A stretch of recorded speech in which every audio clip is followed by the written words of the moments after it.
am telling you, when I sit near Captain Lou, I feel the excitement, I feel the vibration. Let me feel that hand and say that you're my main man. Joe, you're my best friend. I don't know what to tell you. All I can say again, it's an honor being on your show. You're a great guy. If I had to ask you, if I were to ask you, which is or which has been or which always will be more rewarding to Captain Lou Albano, more fulfilling, shall we say, to Captain Albano, being an acting star or being an athletic star? Because you have starred and, of course, are starring now still in both. I don't know about starring in both, Joe, but I'll be honest with you. Right. One of my pleasures in life is coming here and being on your show because Really? it's such a relaxed attitude, and it gives you a chance to get out and express yourself and talk to one of the greatest talk show hosts, if not the greatest talk show host in history, and to tell people about the charities that we do and tell them about multiple sclerosis. I don't know about... I mean, it's a great, just being on your show. I don't know about the greatest, but the longest running. We know in our... Well, we know it's the longest running, but Joe, you don't run for 40 years in show business unless you got something special. And I'm not you certainly do. I'm not going to quit until I get it right. Let me tell you that. And boy, you've done that. What's special is that people such as Captain Lou, who is in big demand on the talk show circuit, on the lecture circuit, takes time to sit here and chat with us. Captain, give us, first can I say it's a pleasure. You enjoyed watching the show, I was told, with the Guilford family honoring Jack Guilford? I'll be honest with you, when I was coming into the studio here with my wife, Geraldine, I saw them outside, and I saw Sam, Jack's son, and his wife, and I didn't realize for a minute, it struck me, I heard the name Guilford, and I came in, and I said, I got to be kidding. I said, just to be walking next to those people. I said, what that man forgot in his lifetime, Captain Lou Albano will never know. I mean, this man was a genius. He was a legend. I would put him in the class of the Charlie Chaplins, the Buster Keatons. I mean, this guy it's just amazing. For me to sit here, I sat in awe to watch the show and to watch this man and then listen to his son talk and his great wife. It made my day, Joe. You want to know what you and Jack Guilford had in common? That I've seen you get upset with people getting temperamental, where people have some gigantic ego. I've seen him calm people down when they were really getting carried away with their own self-importance, and I've seen you do the same thing. Well, I may have done the same, but I wouldn't put myself in the same class of a man of his status.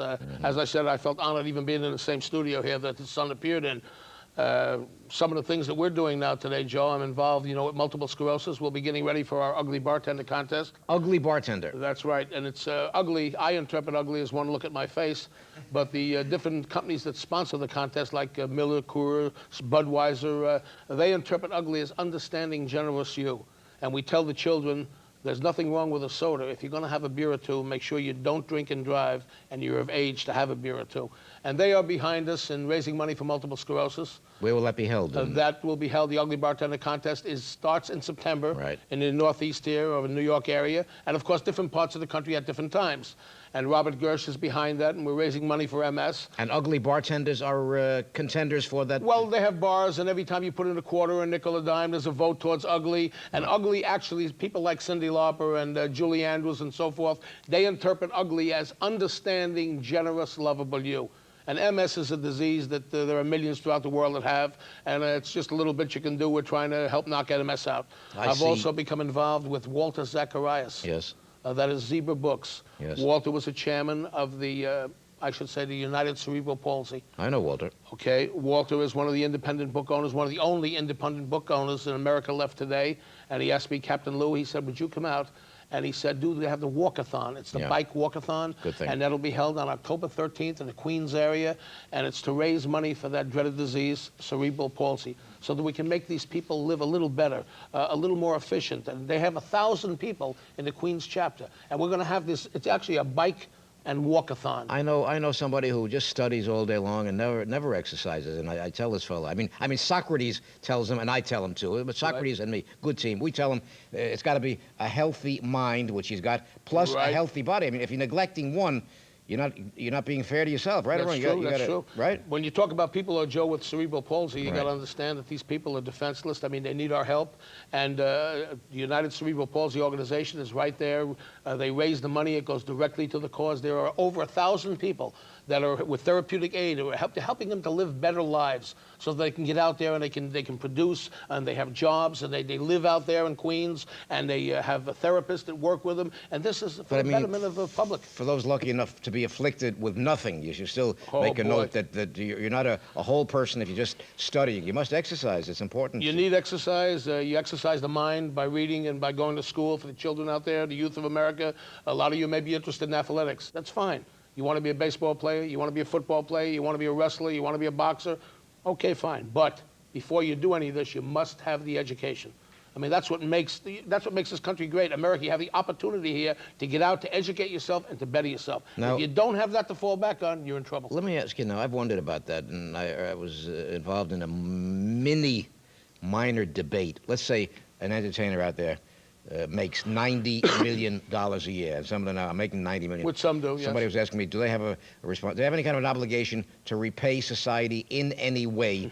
And some people say they've got no obligation. They can take the money and go home with it. And some people say they should go seek out some place where they need good nutrition or good education and put something back into society. Well, anybody that says that a man or woman that's making $90 million a year and doesn't have an obligation to society, you've got to be a complete halfwit to feel that way. Really? First of all, it's the public out there. It's the people that make the $90 million. So you have an obligation to them, to yourself, to society. If you make that kind of money and you feel that God's been good enough to make you fortunate enough to make that kind of money, you should give a little bit back. And that means helping, making appearances, doing stuff for your local charities with children. I don't say myself, I'm a nothing. I'm just a big fat guy passing through. I'm a nobody. But a guy out there making $90 million with the name that you have, being in the public eye, you can make an impact. You can help people. You have the homeless. You have diseases. You have things to do. Yes, you've got to give a little bit of yourself back. It's the only way you can make it. Give something back. Invest in... It's investing in the future. In the world. In the world. Without those people out there, there's no more future, no more $90 million a year. Well, you know, Joe, I've been involved in wrestling for some 30-something years, and I have a wrestling hotline with the legendary Bruno Sammartino. And it's called the Capt Lou Albano Wrestling Celebrity Hotline Trivia Line. It's a 1-900 number, 246-CHAMP. They can call in. They can win up to $10,000 answering questions. But you know, this Lou line, they've been very supportive to giving money to multiple sclerosis, to different charities. And you have to give. You have to give of yourself. I also read about your commercials on Channel 9 on WWOR-TV where you open and close with a little Captain Lou quiz or something. Well, I was amazed that it just happened to come on Channel 9 and WWOR, we know is one of the finest stations in the nation. I should say, the #1 prime station. Well, right here in the New York area and we're throughout the country, of course. It's called the Capt Lou Albano Real Scoop. Now, they found out that children, at commercial time, their span is a little bit lax. So they've come up with the vignettes. They're little things to entertain the children. In other words, why does the moon shine at night? The moon shines at night because the sun hides behind the earth. And moonlight is actually a reflection of sunlight, and so forth. Or why do you yawn? It's not only because you're tired. Now will come a little commercial, maybe an M&M candy bar, or a Calcan cat food, or Uncle Ben's rice. The reason that you yawn is because of a lack of oxygen in your body, in your lungs, and in your bloodstream. And we give information to the children. Now, this is on in New York, WWOR. It'll start off slowly in this third period. By October, the fourth period, you'll see it more and more. And by January of 1991, you'll be seeing it all over the place. Captain, no, we talk about wrestling and we think about the colorful people of now. I guess Captain Lou still included, or Andre the Giant, or Hulk Hogan, whoever is big. But somebody asked me to ask you about the wrestling superstars, if there were any of yesteryear. Because we talk about baseball, people always talk about Babe Ruth yesteryear, or Joe DiMaggio. We talk about boxing, they'll talk about Jack Dempsey or Joe Louis, but we don't hear much about who might have set the scene for the wrestling stars of now. Well, back in the old days, there were the Jim Londuses, and they had the Sabiscos, and they had the Strangler Red Lewis and all. But I would call the legends of today, people that are still here with us, the legendary Lou Thez, who was a 3- or 4-time world champion, is one of the greatest wrestlers of all time. And I've got to say, a man from Pittsburgh, Pennsylvania, an Italian immigrant that came here and became the world champion for 13 years with the WWF, the legendary Bruno Sammartino. In fact, he's got a book out now on himself, and a very educational book. It shows how he had hard times during the old days when the Nazi troops came over to Italy and killed part of his family, and how he starved as a kid and came over and bettered himself and came to America, the land of opportunity, and became the Worldwide Wrestling Federation 13-year heavyweight champion. Bruno today is, I believe, 54 years old, and Joe, he's in the greatest condition of his life. He's a great guy, and I would call him a true legend of professional wrestling. Were any of these inspirational models in giving you direction in life?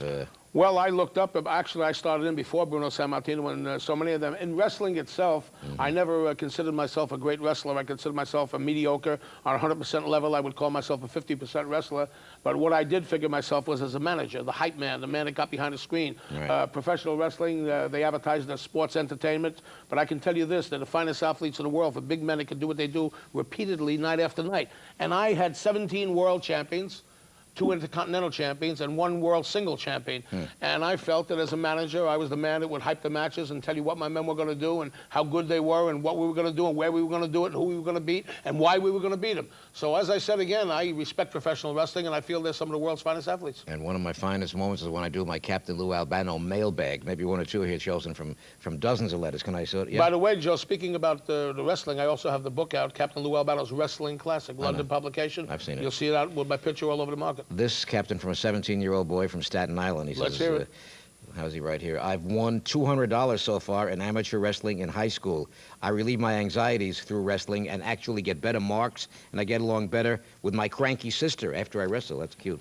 Well, After wrestling, I get along better with my sister after wrestling. But my mother still wants me to be a lawyer and not to wrestle. How do you? There's no answer to a question. well, there is an answer to that. Your mom is right wanting you to be a lawyer because, again, we're stressing the fact that I mentioned you must have an education.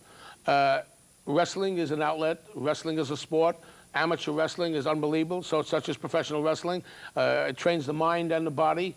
You need that exercise you mentioned before, physical exercise. They go together. Also mental exercise.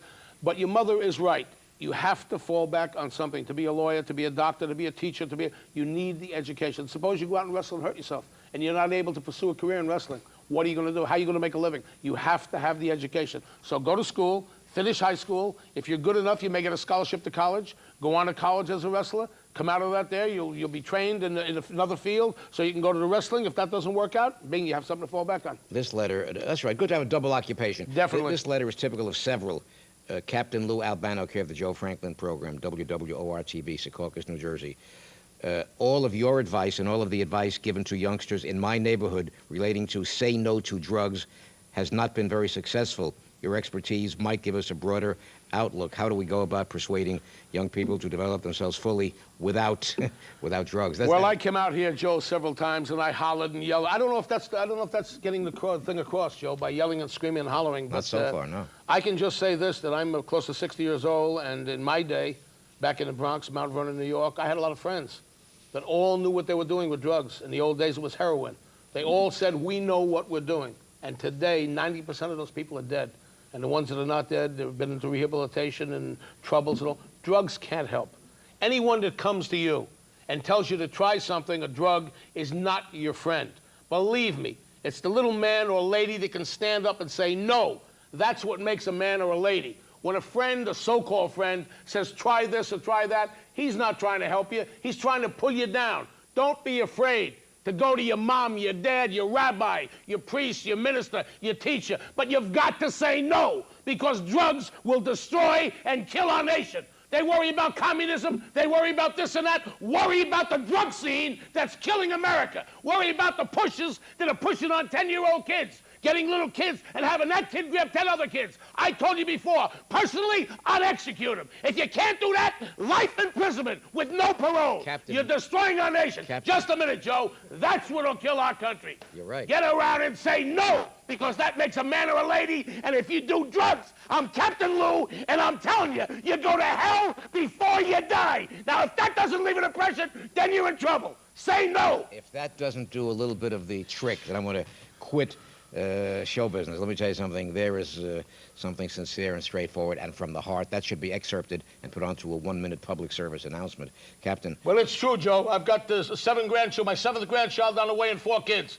And I hope to God they're kids like anyone else and they can fall into a trap or fall into trouble. But I pray to God they don't. I pray to God they listen. And if you need help, don't be ashamed to say, I got a problem. I need help. Get help and straighten out.